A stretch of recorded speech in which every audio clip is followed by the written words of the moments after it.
Let's put my car by the side of the sea.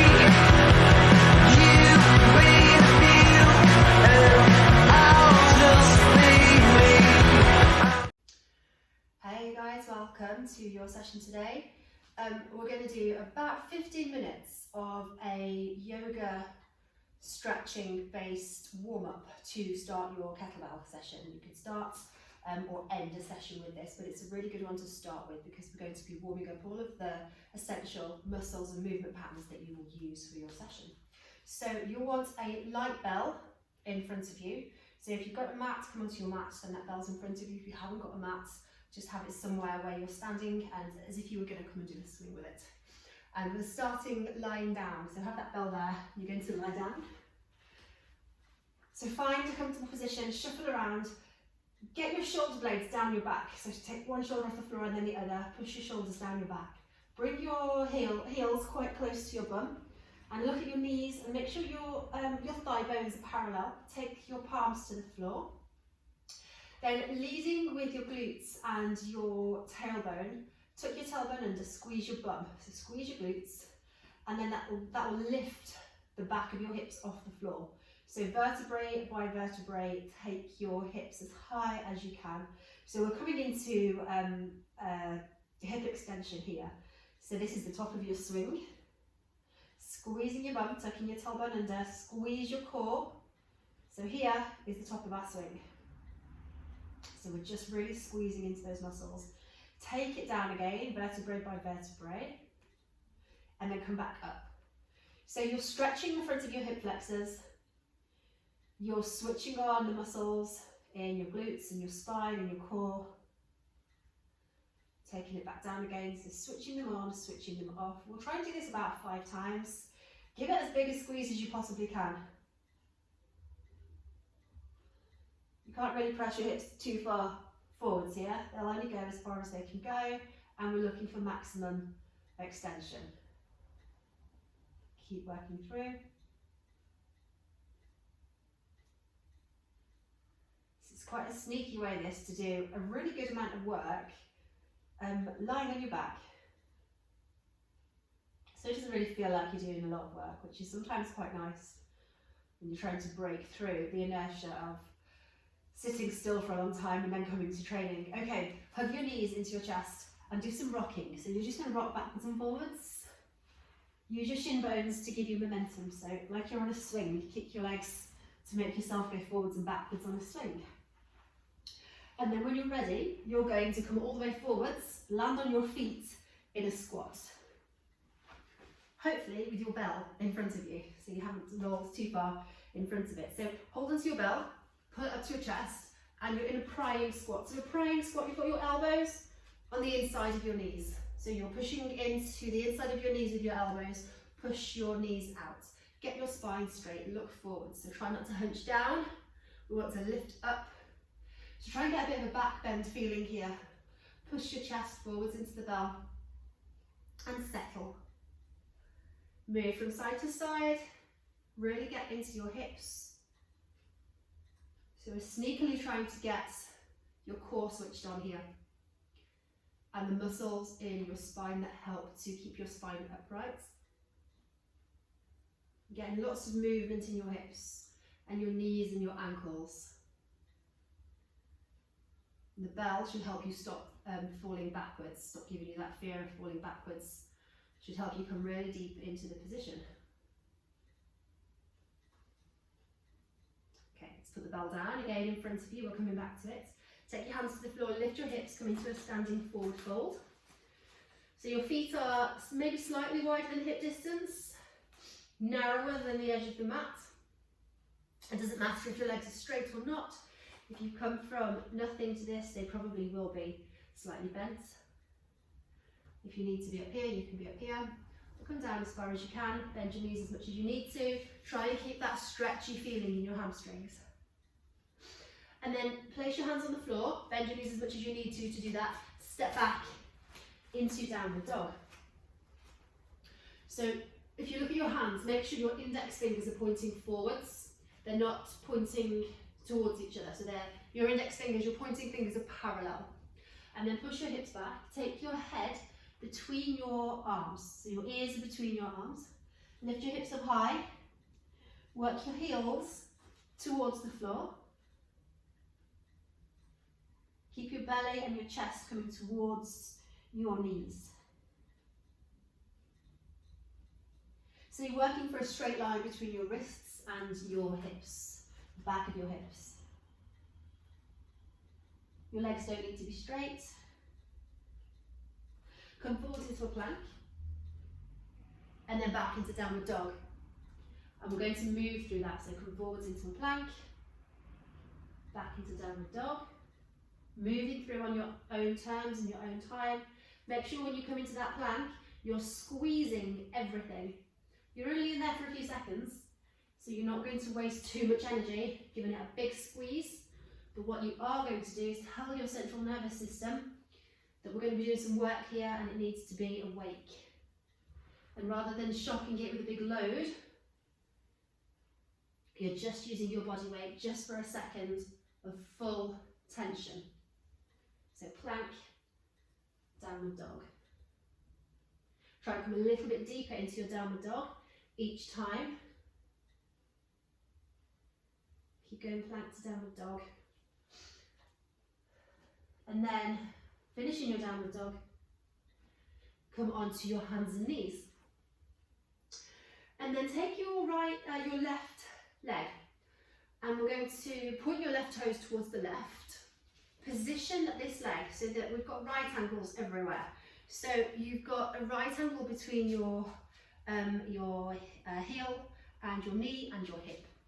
And then when you look down, you've got a straight line between this left ankle and this right knee. So you put your hands on the floor, and when you look back, you can see a box here, a box with a right angle.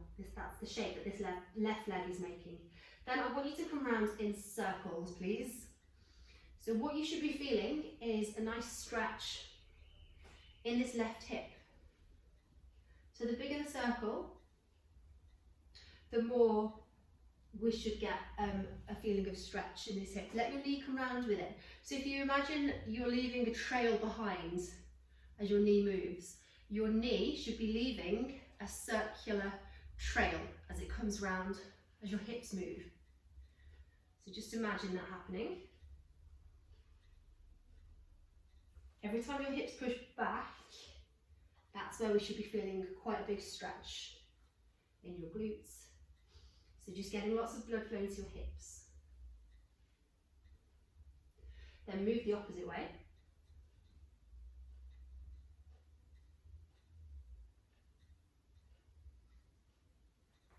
And then come to stillness. Take your left hand and take it straight up. So we've got a straight line between this right hand on the floor and this left hand over our heads. And then look down, and we're going to take your right leg and sweep it through to sit on the floor with your right hip. So sweeping it through to sit down, so this right leg comes out straight. And then you're going to take it back up again into its position in all fours. So taking it straight back. So when you look down, you can see that all fours position. You've got your right knee behind your right hand. So we're back here where we were. Sweep it through, come and do this a few times. And take it back again. And each time you take that right leg back, it wants to come back into the all fours position. Sweep it through, take it back. And if you've been working with kettlebells for a good amount of time with a good trainer, you'll know that this is part of a Turkish get-up. You'll recognise this movement. So make sure you're following those lines. Imagine there are lines on the floor. So there's a line, a straight line connecting your right palm with your right knee, and it comes back to that place every time. It makes that line every time. And there's an imaginary line of your right hand and your left heel, and that's where your bum sits down. So when it comes to sit down, it comes onto that line, and then your right knee will come straight back onto the line, leading from your right hand. Let's swap sides. So come back onto all fours, which should be an easy job now. And then take your right foot out, point your right toes towards the right, make sure your right heel is lined up with your left knee, and when you look back between your legs, you've got this nice box shape. So we've got 90-degree right angles everywhere, and then start making your hip circles.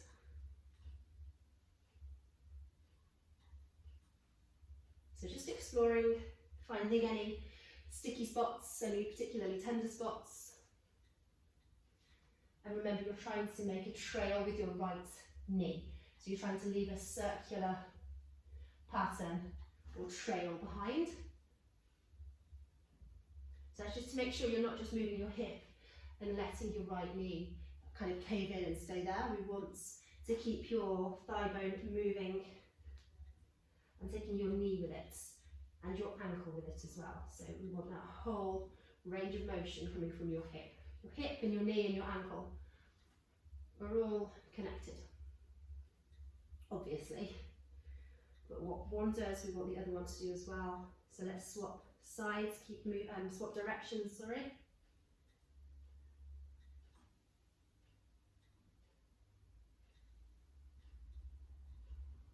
And then come back to stillness. So staying where you are. And this time you're going to take your right hand up.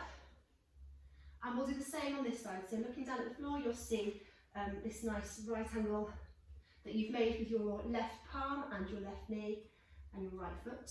And we're going to sweep your left leg through, sit down, and then take it back up again. So just swap sides so you can see me. Sitting down on the line and coming back up. Trying to keep this right hand straight up the whole time. So you'll know that if you practice Turkish get-ups, you're going to be holding a kettlebell above your head at this point. So we want to keep it straight upright.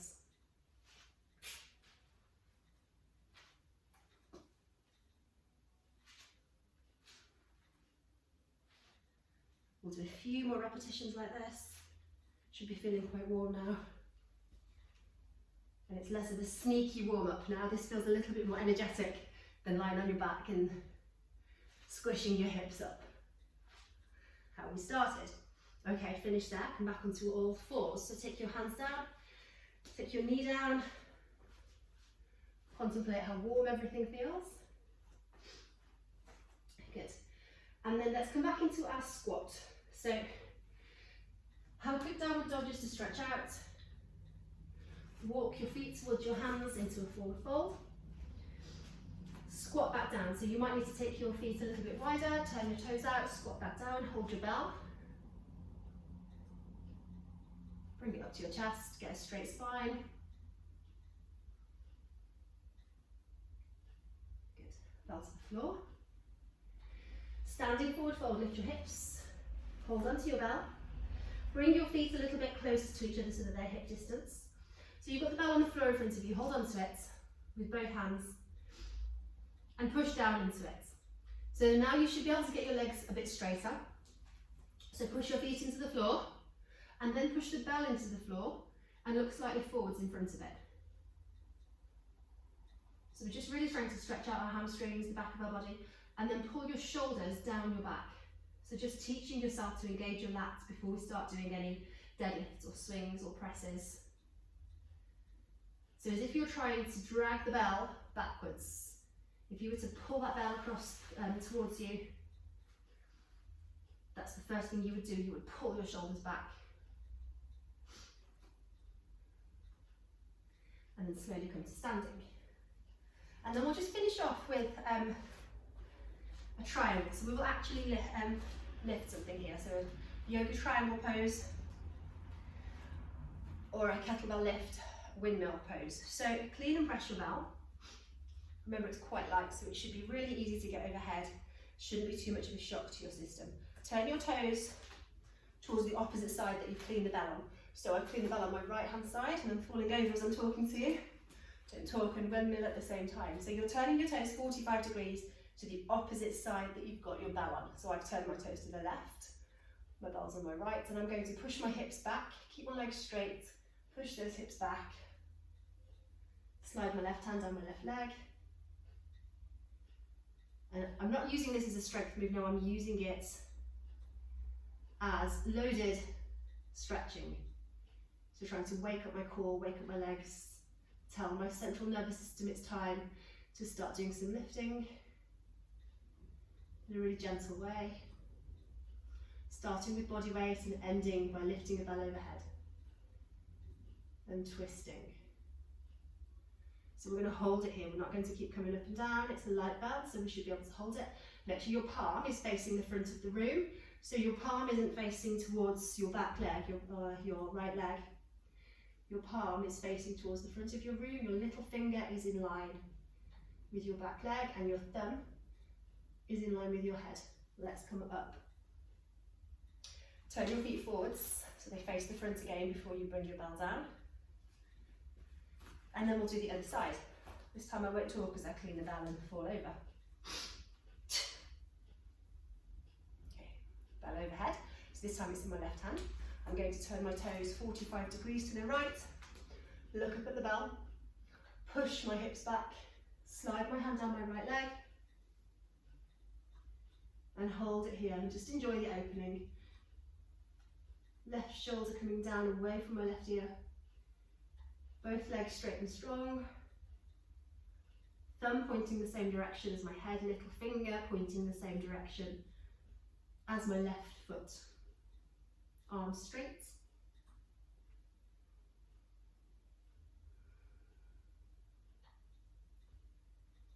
And then slowly come up.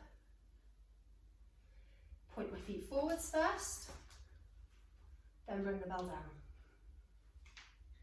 Shake everything out. Great, well done. So now you should be full of zingy fizziness. Everything should feel mobilised, lubricated, blood should be flowing, heart rate should be a little bit higher now, and you are ready to start lifting. So we started from the floor relatively gently and we've moved our way up and we're ready to start training. Really hope you enjoyed that. Okay, bye.